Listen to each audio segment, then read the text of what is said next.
Bonjour à tous et bienvenue. Aujourd'hui, nous allons parler premièrement déjà de cette nouvelle qui vient de tomber, la nouvelle de la blessure de Vinicius Junior, qui va manquer quasiment un bon nombre de matchs donc avec le Real Madrid, donc des matchs très très importants. Et nous allons aussi parler de Lamine Yamal, qui est lui aussi toujours indisponible pour le FC Barcelone depuis pas mal de temps maintenant, et il n'y a aucune déclaration claire concernant sa blessure et concernant donc sa date de retour sur le terrain. Donc c'est l'incertitude aussi de son côté. Et nous allons finir donc par parler de Mohamed Salah du côté de Liverpool qui n'a toujours pas prolongé son contrat, qui est donc en fin de contrat au mois de juillet prochain. Donc il sera libre de signer dans n'importe quel club qu'il veut. Et pour le moment donc il y a pas aussi de certitude le concernant aussi. Pour commencer donc avec Vinicius Junior, donc qui s'est blessé donc hier lors du match face à Leganés, ce qui semble être une petite blessure, s'est transformé donc en une très très grosse blessure et qui va le faire manquer donc pas mal de matchs avec le Real Madrid. Et donc il va quasiment manquer donc six matchs, ce qui est incroyable. Donc les 3 prochaines semaines de compétition, Vinicius ne pourra pas être présent avec le Real Madrid et c'est assez terrible pour le Real Madrid qui n'est pas du tout épargné par les blessures depuis le début de cette saison-là. Et ça devient maintenant très très inquiétant parce que là, si les joueurs phares aussi que sont Vinicius sont blessés, ça sera aussi, ça sera vraiment compliqué donc à gérer pour le Real qui a déjà une hécatombe donc de blessures au niveau de la défense du milieu de terrain.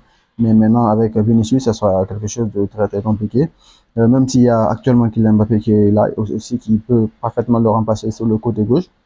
Mais qui va jouer le numéro 9 maintenant? Parce il y a à part Hendrik qui est un très très jeune attaquant, prometteur talentueux, mais qui n'a pas vraiment, je ne peux pas dire pour le moment qu'il a le niveau pour être titulaire dans des matchs comme Liverpool, puisque le Real Madrid doit affronter donc Liverpool ce mercredi prochain là, pour le match crucial donc en Ligue des Champions. Et donc il n'y a pas, vraiment, on a hâte de voir comment Ancelotti va pouvoir se débrouiller parce qu'il n'y a pas un grand numéro 9 si Mbappé prend le côté gauche, il pourra donc le remplacer, à moins qu'il ne joue dans son 4-4-2 le genre habituel en faisant jouer Mbappé et Hendrik, en faisant jouer pardon, Mbappé et Rodrigo, donc en attaque qui lui est de retour de blessure, mais quand même c'est pas évident pour ce Real Madrid là, et c'est pas évident aussi pour Vinicius qui avait très très bien commencé sa saison, mais qui va donc s'arrêter par cette blessure là, c'est assez dommage quand même pour lui.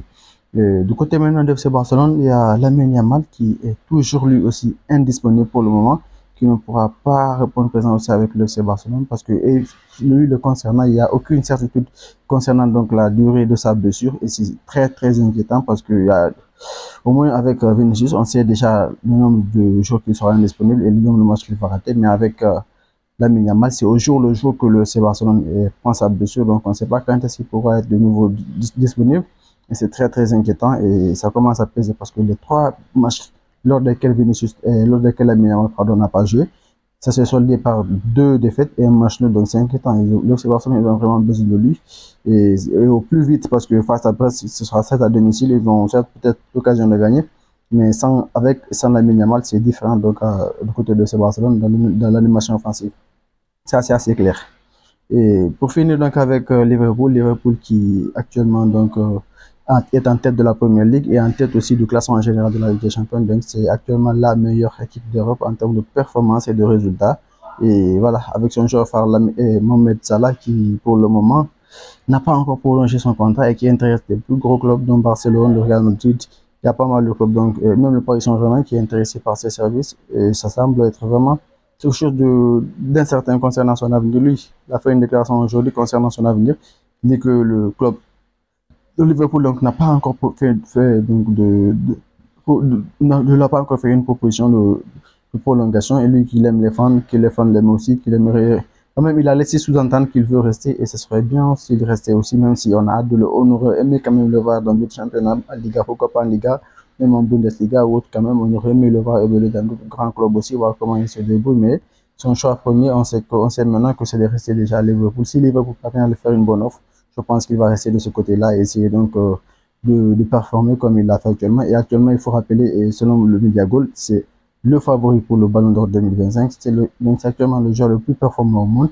Et face au Real Madrid, je pense qu'ils ont beaucoup à faire donc, pour essayer de l'arrêter parce qu'il est vraiment en très grande forme. Il l'a montré donc ce week-end aussi en Premier League. C'est tout ce qui en ce qui concerne donc les sujets de notre vidéo là. Donc laissez savoir ce que vous pensez de ce sujet là dans les commentaires et à la prochaine. Ciao.